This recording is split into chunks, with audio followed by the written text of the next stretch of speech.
안녕하십니까. 오늘도 부처님 말씀 들으시는 모든 분들 일체 고난과 역경에서 벗어나 늘 평온하고 행복하시길 기원합니다.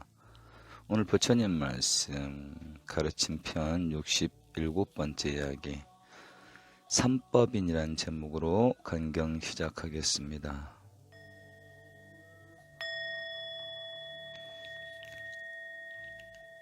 부처님께서 열반에 드시고 얼마 되지 않았을 때 와라나시 녹야원에 이시빠따나에 많은 비구들이 머물고 있었다.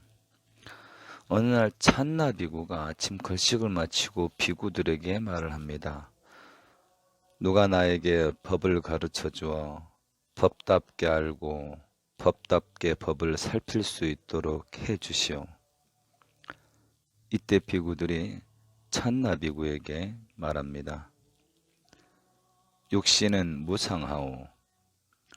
육신에 따른 감각, 감각에 따른 지각, 지각에 따른 의지, 이런 것들을 가지고 분별하는 의식도 무상하오. 따라서 육신은 자아가 아니고 감각, 지각, 의지, 의식도 자아가 아니라오. 우리가 경험하는 세계 안의 것들은 모두가 무상하오. 우리가 마음으로 생각하는 것들은 실체가 없어. 무상과 무아를 바로 통찰하면 행복하고 평화롭다오. 이 말을 듣고 찬나 비구가 다시 말을 합니다. 그렇소. 나도 그렇게 생각하고 있어.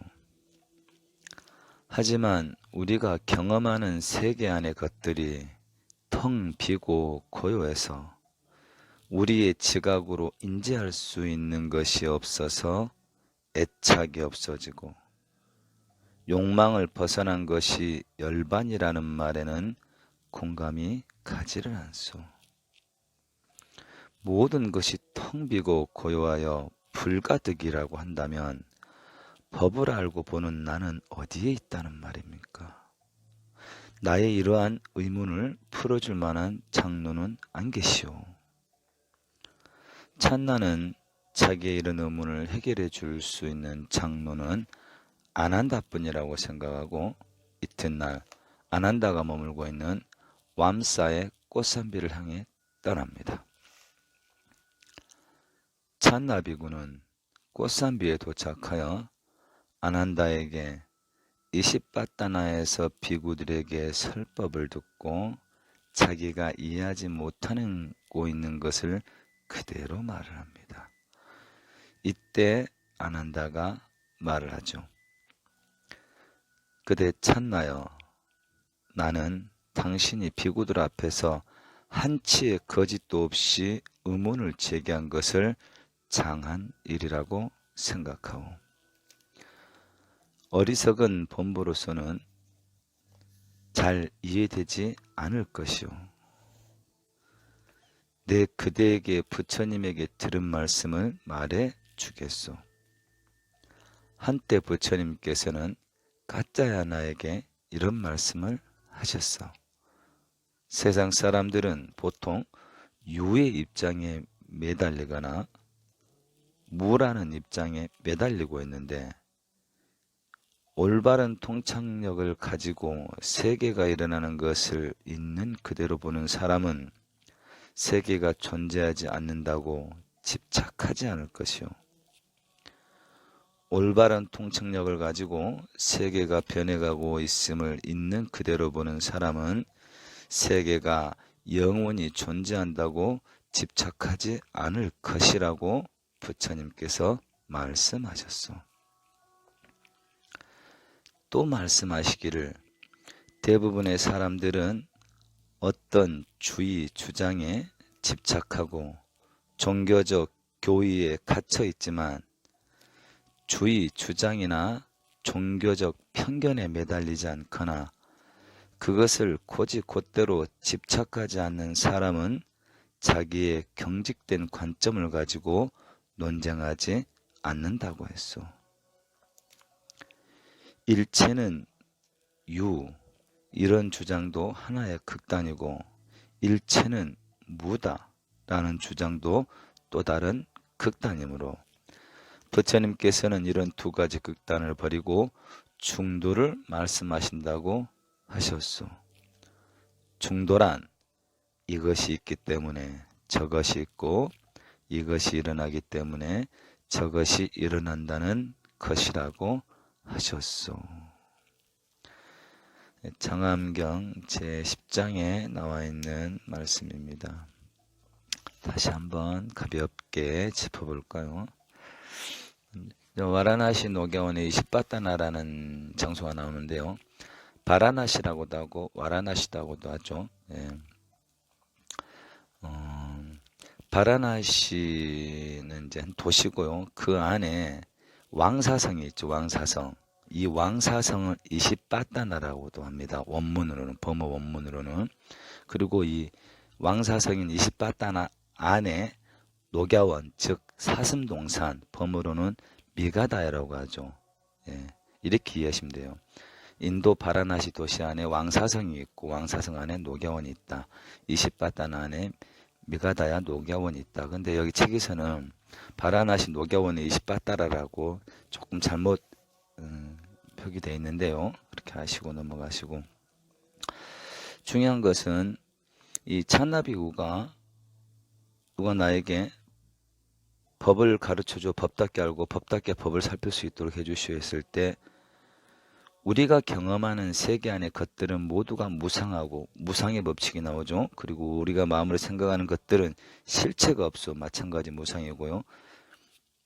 이 무상과 무아를 바로 통찰했을 때 행복하다고 말을 합니다. 우리 삼법인 무상, 고, 무아잖아요. 고는 왜 빠졌냐? 일체가 무상하고 무아이기 때문에 고통스러울 수밖에 없다는 거죠. 이 도리를 알아야 되지 우리는 진정 그 어디에도 걸리지 않고 그물에도 걸리지 않는 바람처럼 자유자재할 수 있다는 거죠. 그런데 이 말을 듣고도 천나비구는 이해가 안 된다는 거죠. 나도 그렇게 생각하고 있는데 그러면 텅 비고 고요하여 우리가 인지할 수 있는 것이 없어서 애착이 없어지고 욕망을 벗어난 것이 열반이라는 말에는 공감이 가지 않는다 그런 거죠. 왜? 모든 것이 텅 비고 고요하여 불가득하다면 얻을 것이 없다면 법을 알고 보는 나는 어디에 있단 말입니까? 실로 정말로 애타게 간절하게 법을 갈구하는 사람만이 가질 수 있는 의문이거든요. 물론 있는 그대로 다 섭수하고 수용하면서 하나하나 천천히 작은 물결이 퍼질 때 그 물가 끝에는 아주 작은 물결이 도착하는 것처럼 그렇게 가랑비 오쳤는 것처럼 가는 것도 중요한 방법이고요. 이렇게 실로 숨이 턱에 꽉 막히도록 정말 고민하는 방법도 좋은 방법입니다. 그래서 이런 나는 어디에 있다는 말입니까? 이런 나의 의문을 풀어줄 만한 장로는 안 계시냐고 하는 말에 안 한다가 말하기도 했지만 저는 여기서 우리가 이 앞전 시간에 있었던 부분 한번 읽어드리겠습니다. 인연법과 연생법 다룰 때 부처님께서 하신 말씀 잠깐 읽어볼게요. 대답이 될지 모르겠지만 나의 제자들은 인연법과 연생법을 있는 그대로 바르게 알고 바르게 보아 과거에 매달려서 내가 과거세가 있었던가? 아니면 없었던가? 아니면 있었다면 내가 어떤 중생이었을까? 이런 말을 하지 말라는 거죠. 이런 생각을 하지 말라는 거죠. 그리고 미래도 마찬가지죠. 미래 또한 미래에 내가 존재할 것인가? 존재하지 않을 것인가? 존재한다면 어떤 중생이 되어 어디로 갈 것인가를 마음속으로 의심하지도 말고 그런 문제로 망설이지도 말라는 거죠. 그게 바로 집착한다는 거죠. 예. 지금 이 순간 고요히 명확하게 깨어 있어 버리면 그뿐인 것은 그 자체로 행복이고 니르바나인 것을 굳이 과거와 굳이 미래를 생각한다는 게 바로 중생심으로 끄달린다는 것이죠. 저는 이렇게 이 찬나비고의 물음에 대답을 하고 싶습니다. 그래서 아난다를 찾아가서 질문을 했을 때 아난다가 해준 말을 또 가볍게 한번 중요한 부분 읽어보면요. 올바른 통찰력을 가지고 세계가 일어나는 것을 있는 그대로 보는 사람은 세계가 존재하지 않는다고 집착하지 않을 것이요. 올바른 통찰력을 가지고 세계가 변해가고 있음을 있는 그대로 보는 사람은 세계가 영원히 존재한다고 집착하지 않을 것이라고 부처님께 말씀하셨어. 그리고 일체는 유다라는 주장도 하나의 극단이고 일체는 무다라는 주장 또한 역시 극단이므로 부처님께서는 이런 두 가지 극단을 버리고 중도를 말씀하신다고 했소. 중도란 이것이 있기 때문에 저것이 있고 이것이 일어나기 때문에 저것이 일어난다는 것이라고 하셨소. 아주 수준 높은 어떤 질문을 우리가 볼 수 있었습니다. 예, 오늘은 조금 사유할 부분이 필요하기 때문에 부처님 말씀은 여기서 마치고요. 편안하게 내가 꿈꾸는 세상 또 한 챕터 들려드리겠습니다.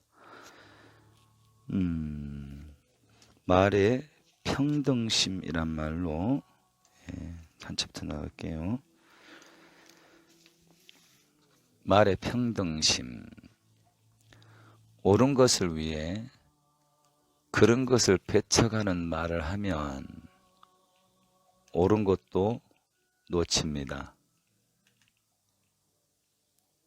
옳은 것은 옳은 것대로 필요하고 그런 것은 그런 것대로 있을 수밖에 없어서 생긴 일입니다. 옳은 것을 위해 그런 것을 배척하면 극단에 빠져 옳은 것도 제대로 소유하지 못합니다. 좋은 것을 위해 나쁜 것을 비난하는 말을 하면 좋은 것도 놓칩니다. 좋은 것이 필요해서 나쁜 것을 비난하면 좋은 것을 집착하고 나쁜 것을 미워합니다. 좋은 것을 위해 나쁜 것을 비난하면 극단에 빠져 좋은 것도 제대로 소유하지 못합니다. 옳고 그름과 좋고 나쁨을 모두 있는 그대로 알아차려서 평등심을 가져야 합니다. 평등심으로 중도를 실천하면 해안이 생겨 성스러운 행복을 얻습니다. 제 수준으로는 소화하기 힘든 아주 너무 난해한 부분인데요. 다시 한번 읽어보겠습니다. 옳은 것을 위해 그런 것을 배척하는 말을 하면 옳은 것도 놓친다. 옳은 것은 옳은 것대로 필요하고 그런 것은 그런 것대로 있을 수밖에 없어서 생긴 일이다. 여기까지는 이해가 되겠는데요.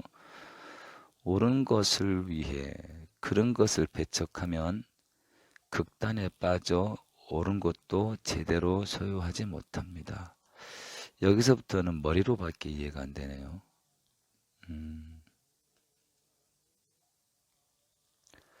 좋은 것을 위해 나쁜 것을 비난하는 말을 하면 좋은 것도 놓칩니다.